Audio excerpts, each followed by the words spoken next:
इतनी मोहब्बत अचानक कैसे जाग उठी है?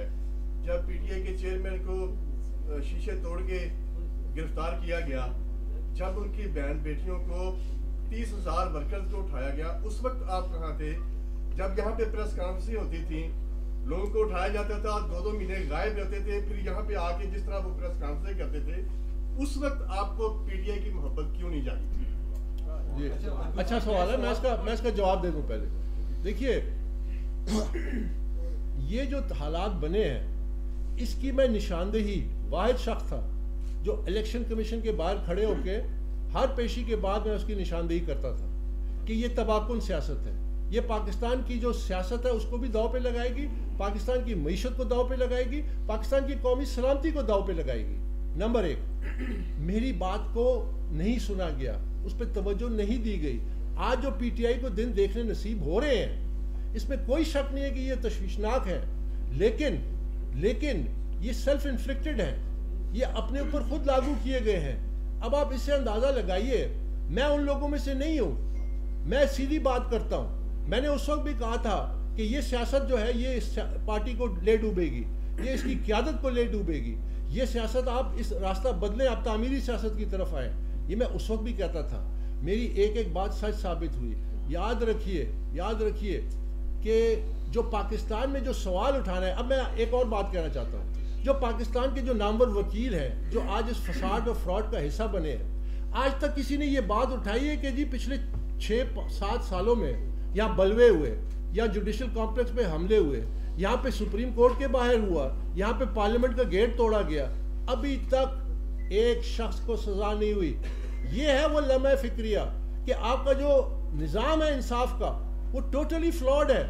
वो जस्टिस क्या अमेरिका में मार्शल लॉ है जो एक शख्स को वो जो कैपिटल हिल पे हमला किया उसको 14 साल कैद, 20 साल कैद, 10 साल कैद वो दे रहे हैं। फ्रांस में बलवे हुए सारी रात अदालतें बैठी, वकीलों को आधा घंटा टाइम दिया डिफेंस का, फैसले सुनाए गए। पाकिस्तान में जब तक आप रेट ऑफ द स्टेट कायम नहीं करेंगे, तो ये बात जो आप कह रहे हैं, मैं तो 8 साल इसकी उजागर करता रहा कि ये आने वाला है, ये बुरा वक्त, और मेरा सारा रिकॉर्ड आपके सामने है और मीडिया के सामने है। तो मैं इसमें किसी किस्म की मेरी तरफ से कोई चूक नहीं हुई। सर ये बताइएगा कि आपने बात की शख्सियत परस्ती की, पार्टी में शख्सियत परस्ती नहीं होनी चाहिए। हालांकि हम देखते हैं कि पीटीआई में इमरान खान के अलावा किसी और की बात ना मानी जाती है, ना जो वर्कर है वो सपोर्ट करते हैं। सर हमने माजी में देखा रेहाम खान की, हमने माजी में देखा आयशा गुलाली थी, हमने माजी में देखा जहांगीर तरीन थे। क्या आज की प्रेस कॉन्फ्रेंस के बाद आप भी उनकी लिस्ट में शामिल होना चाहते हैं, और क्या ये आपकी नाकामी में नहीं है कि आप बात नहीं करने और आपको कोई जानता नहीं है, हालांकि इमरान खान जो है वो जुबान से रियाम में हो? मैं पहले आपके सवाल का आखिरी हिस्सा जो उसका जवाब दे दूं। मैं आपको पता है कि मैं 1999 में जब जनरल मुशर्रफ का जो खू हुआ, उस वक्त हमारे सेंट्रल इंफॉर्मेशन सेक्रेटरी थे अब्दुल सत्तार साहब, साहब का फॉरेन सेक्रेटरी। तो जब वो वजीर खारजा बन गए तो इमरान खान ने उस वक्त हमने ये फैसला किया कि मुझे उन्होंने कहा कि आप मरकजी सेक्रेटरी इत्तलात रहें। 2011 तक एक मैं था और एक अरशद मलिक होता था, वो भी सहाफ़त से ताल्लुक़ है, उसका सहाफ़ी बरादरी में, ठीक है। हम दो ने, मैं सेंट्रल इंफॉर्मेशन सेक्रेटरी, फिर central vice president media information, हमने पाकिस्तान तहरीक इंसाफ और इमरान खान की पॉलिटिकल ब्रांडिंग की। इमरान खान 1997 और 2002 में भी वही लीडर था फेमस, शौकत खानम भी बनाया था, वर्ल्ड कप भी जीता था, लेकिन वो पॉलिटिकली एक्सेप्टेबल नहीं था। अब आप इससे अंदाजा लगाइए कि अगर मुझे अपनी शख्सियत को आगे लाना होता तो मैं उन तमाम सालों में अपने आप को प्रमोट करता। मुझे इसकी ज़रूरत नहीं थी, मुझे इसकी अहमियत नहीं थी। मेरे नज़दीक पीटीआई की पॉलिटिकल ब्रांडिंग करनी थी, मेरे नज़दीक इमरान खान की पॉलिटिकल ब्रांडिंग करनी थी, क्योंकि हमने अवाम के दिल जीतने थे। उस रास्ते पे फिर हम जब चले 2002 के बाद 2011 में वो माहौल बना, वो हुआ। तो जहाँ तक मेरा ताल्लुक है, मैं इन सब से मुख्तलिफ हूँ। मैं जो कहता हूँ अल्लाह पाक के करम से मुझे बड़ी बात से बचाए, वो सच साबित होता है। क्या मैंने कल जो निशानदेही की थी आज सच नहीं साबित हुई? क्या मैंने जो इल्ज़ामात लगाए फॉरेन फंडिंग पे आज वो सच साबित हो नहीं चुके? तो मैं आप सबको, और दूसरी बात जहाँ तक आप, ये बड़ा अहम सवाल है कि जी इमरान खान और उसका वर्कर, ये जो कल्ट फॉलोइंग वाला कल्चर है, ये 2013 में नहीं था, ये 2016 में नहीं था, ये एक मीडिया के जरिए, आप मुझे रोजाना 1 घंटा आधा घंटा नेशनल टीवी पे फ्री टाइम दें, आप 6 महीने बाद देखें कि मेरी किधर फॉलोइंग पहुंचती है। ये एक कंस्ट्रक्ट किया गया। नेल्सन मंडेला से बड़ा लीडर कोई नहीं था, ये आप मानते हैं? नेल्सन मंडेला की फॉलोइंग शायद उससे कोई, सारी दुनिया में उसकी वो थी, उसकी भी बड़ी फॉलोइंग थी, उसका सारा वोट बैंक था, लेकिन वो लीडर था।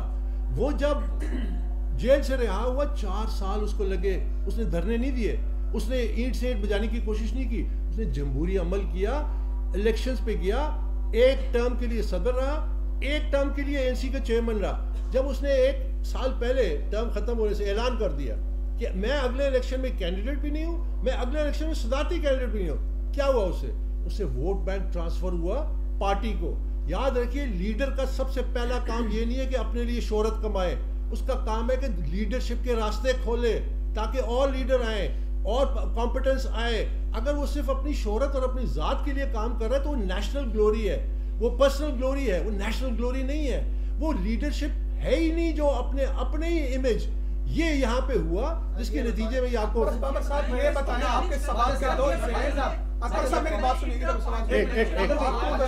आपसे बात हो चुकी है ना जी। Election commission, supreme court, PTI के इंट्रा पार्टी इलेक्शन को किस फोरम पर चैलेंज करेंगे? देखिए कब करेंगे? जी, देखिए आने वाले दिनों में इंशाल्लाह एक चीज़ तो हमने तय कर ली है कि इलेक्शन कमीशन में यकीनन हम उसका दरवाज़ा खटखटाएंगे और उनके सामने ये जो तल्ख हक़ाइक़ सामने आए हैं ये हम उनके सामने पेश करेंगे। आगे वो क्या कार्रवाई करते हैं, इसके अलावा अगर सुप्रीम कोर्ट में जाना पड़ा या हमारे वकला ने समझा कि ये मुनासिब है, वहाँ पे भी जाएंगे, लेकिन अभी इसका फैसला नहीं हुआ। ये बताइएगा बाबर साहब,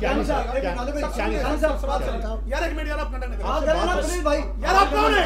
आप आराम करें, आप नहीं तय करेंगे, आप तय नहीं करेंगे, चुप करो, आप आराम करें ना भाई। सर ये आप बताएं, बाहर से सवाल करें, मैं आपसे ये बताएं, ये बताएं,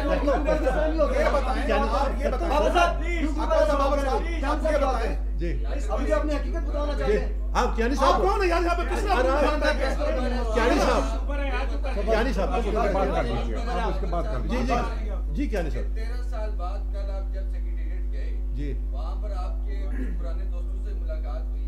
सवाल मेरा ये है कि आप जैसे और वहाँ पर जो लोग मौजूद थे, जो पार्टी के साथ जो सिंसियर देर फर्स्ट से चल रहे थे, लेकिन हम देखते हैं कि जो शॉर्टकट से जो लोग इस पार्टी में आए, उन्होंने बड़े बड़े ओहदे पे लिए और सबसे पहले वो पार्टी से गए भी, और अब की जो पोजीशन है, जो बुकलान जो अभी फेस बना हुआ है पीटीआई का, इस तमाम सिनेरियो को कैसे देखते हैं?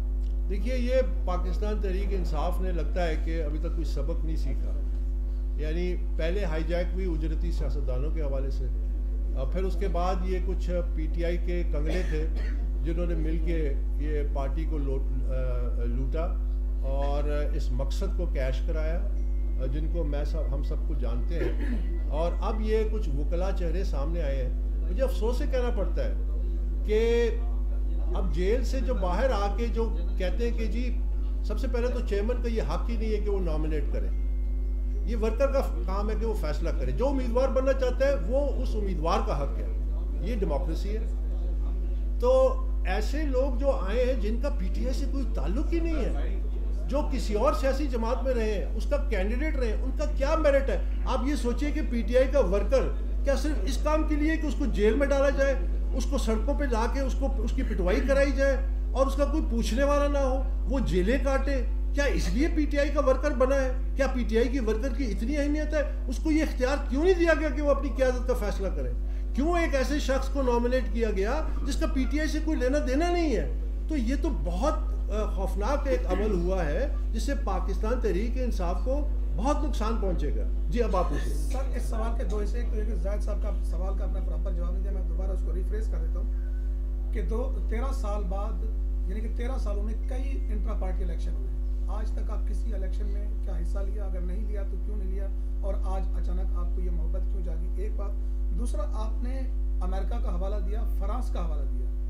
सवाल यह है कि अमेरिका और फ्रांस में कहाँ एक प्रेस कॉन्फ्रेंस के साथ कौमी इदारों पर हमले करने वालों को माफ़ किया गया, या जिनके बारे में हमें ये बताया गया कि 23 जो है उनकी कॉलेज जो ट्रेस हुई है मुराद राज की, और उसके बाद उसने पार्टी छोड़ी और उसके सारे गुनाह माफ़ हो गए? जो दूसरा आपका सवाल का हिस्सा है तो मैं आपके सामने कह दिया ना कि अब वो सियासी पनाहगाहों में जा रहे हैं। और मैंने उस पर तनकीद भी की है। मैंने ये कहा है कि ये गलत है। मैंने ये भी कहा है कि कल का हीरो आज का विलन और आज का विलन कल का हीरो बनता है। ये ख़त्म होना चाहिए सिलसिला। हमें शख्सियात से बालातर होकर हमें फोकस करना चाहिए कि रूल ऑफ लॉ को नाफिज करें। मैंने उसकी आपको मिसालें दी। मैं इंसाफ का मुतालबा करूंगा कि जिस शख्स के खिलाफ जो सबूत मौजूद है अदालत के मुताबिक कार्रवाई करें। जहाँ तक मोहब्बत का ताल्लुक है, याद रखिए कि ये मेरी मोहब्बत की अक्कासी थी कि मैंने सबसे पहले पाकिस्तान तहरीक इंसाफ को इमरान खान के जो वकील हैं जो थे, former attorney general of Pakistan Anwar Mansoor Khan, उन्होंने इलेक्शन कमीशन ऑफ पाकिस्तान में इमरान खान का एक मुरासला जो उन्होंने मुझे दिया था, जो मैंने डिस्क्लोज नहीं किया, मैंने आपसे भी नहीं शेयर किया, उसमें वो पढ़ के सुनाया, जिसमें इमरान खान मुझे कहते हैं कि आई पैंडर्ड यू, मैंने आपसे बहुत लाड किया, I force you to take responsibilities, मैंने आपको ज़बरदस्ती ओहदे दिए, you are the number 2 in the party. तो मेरी मोहब्बत का ये आलम था इस पार्टी से कि पार्टी का नंबर 2 की हैसियत में मैंने कहा ये जिस रास्ते पे जा रहे हैं ये इस मुल्क से धोखा होने जा रहा है। मैं इसके सामने खड़ा हो गया क्योंकि इमरान मुझे कहता था कि अकबर मैं रास्ते से हटा तो तू खड़ा हो जाना, अगर तू जाएगा मैं तेरे सामने खड़ा हूँगा। हम तो वो लोग थे। देखिए ये तहरीक इंसाफ जो यही ये एक बड़ी स्पेशल जमात बनी थी। एक मौका अब आ गया आपके पास कि पार्टी चेयरमैन जेल में है और इस वक्त ज़रूरत नहीं है कि जो पार्टी वर्कर जो मुश्किलात